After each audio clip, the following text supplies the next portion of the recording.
En cette deuxième journée pour le basketball, il y a eu un total de 26 matchs pour ce qui a trait à la division 2 masculin. Les Laurentides semblent être une équipe qui aspire au podium pour cette division, avec une jeune révélation de 13 ans, Tout Radria Salama, qui a une moyenne de 20 points par match depuis le début de la compétition.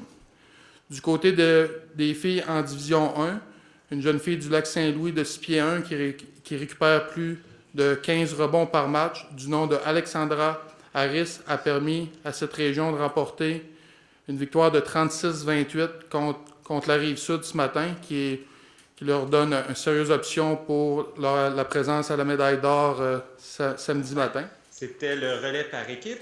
Donc, il y a 3 régions qui ont remporté des médailles. Donc, c'est la région des Laurentides avec l'équipe Laurentide 2 qui a terminé en première place avec Vincent Mathis et Alexandrine Trottier.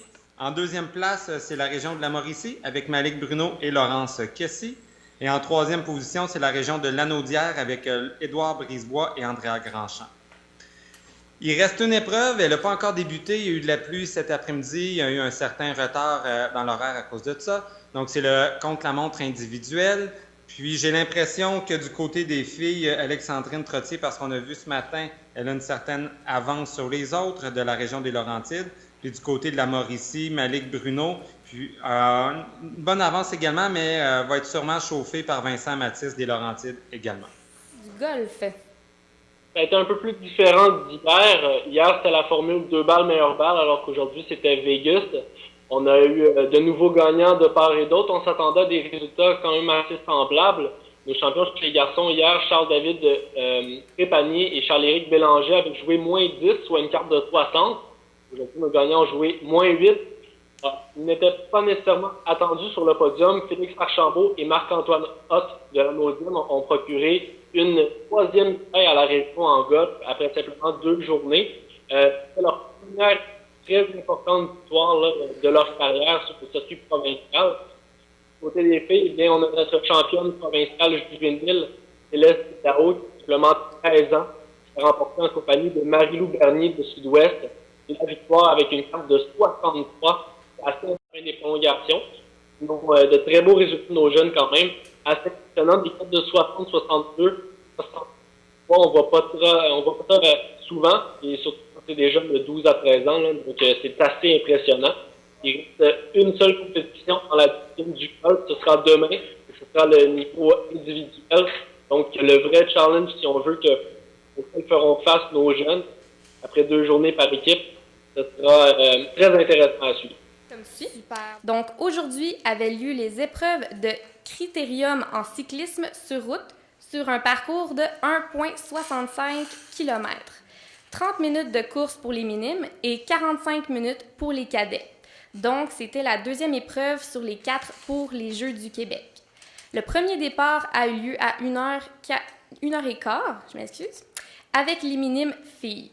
27 participantes ont pris le départ. À noter la victoire de Jeanne Caron de Chaudière-Appalaches, qui a signé sa première victoire de la saison, très méritée, car elle est souvent placée, mais jamais gagnante. Donc, à noter que la pluie a fait son apparition dès le début de la course et a entraîné de nombreuses chutes mineures.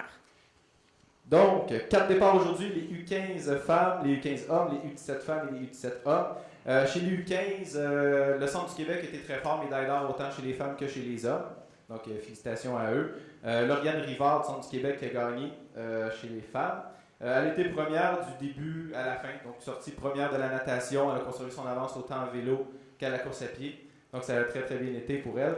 Edmond Roy, qui était le favori chez les hommes, chez les U15, qui a remporté, on savait, à moins d'ennuis mécaniques ou n'importe quoi, qu'il y aurait eu un problème. Mais ça a très bien été pour lui. Donc, il a fait le meilleur temps en vélo et le meilleur temps de course à pied aussi chez les U15 hommes pour remporter. Donc, deux médailles d'or pour du côté des U17 chez les femmes. Ben, les 2 favoris ont remporté, autant chez les hommes, chez les femmes, chez les U17. On a eu une course vraiment très, très, très spectaculaire au niveau des femmes. Ça s'est joué à la course à pied, comme si vous connaissez le triathlon généralement. Bon, si on sort de l'eau dans le premier pack ou en même temps que les meneurs en vélo, si on est capable de suivre, ben, ça va se gagner à la course à pied. C'est vraiment ça qui est arrivé à la fin de la 2e transition. Parce que tout le temps, il y a 2 transitions entre le vélo et la course à pied. On savait vraiment pas c'était qui allait gagner parce que c'était sorti quand même assez... il y avait quand même un beau petit peloton qui sortait. Donc, Chloé Lambert du Lac-Saint-Louis qui a remporté finalement, qui était la favorite, je dirais. Mais elle a remonté de 2 places, donc elle était 3e en sortant de la T2. Elle a réussi à remonter jusqu'en première place puis à conserver son avance. Pour la 2e et la 3e place, c'est vraiment là que c'était vraiment spectaculaire. C'est fini au sprint, donc les 2 athlètes étaient au coude à coude. C'est fini au sprint. Finalement, c'est de Laval, Anne-Sophie Chalifou, qui a, je ne veux pas parler pour elle, mais probablement fait une des meilleures courses de sa vie. Elle est sortie de la T2, est en 10e position, puis elle a monté jusqu'en 2e. Donc sur environ 400 mètres, elle en a remonté 3, puis elle a réussi à maintenir sa vitesse pour en rechercher. Donc vraiment très très belle course à pied pour finalement remporter devant Andréane Briard-Duluth du Lac-Saint-Louis. Comme je dis au sprint, mais vraiment c'est une remontée extraordinaire, je dirais, de Lac-Saint-Louis. Je peux vous dire que ça s'est très bien terminé avec l'épreuve nage obstacle et le lancer de précision, le lancer de la corde. Juste pour vous donner une petite idée, dans le volet, justement, piscine, si vous me permettez 2 petites secondes, parce que quand même que je pourrais vous dire que tous les médaillés d'or sont des records des Jeux olympiques, des Jeux du Québec. Alors, vous comprenez que, justement, vu que c'est une première, fait que je nommerai pas tous ces records-là, mais vous avez bien saisi. Donc, de façon assez spectaculaire. Nous aussi, on a été touchés par l'orage et vous comprenez qu'un organisme tel que le nôtre fait en sorte qu'on tient à nos règles de sécurité. Alors, demain, c'est notre dernière journée en espérant que l'orage ne viendra pas venir nous jouer des tours dans l'organisation de nos épreuves.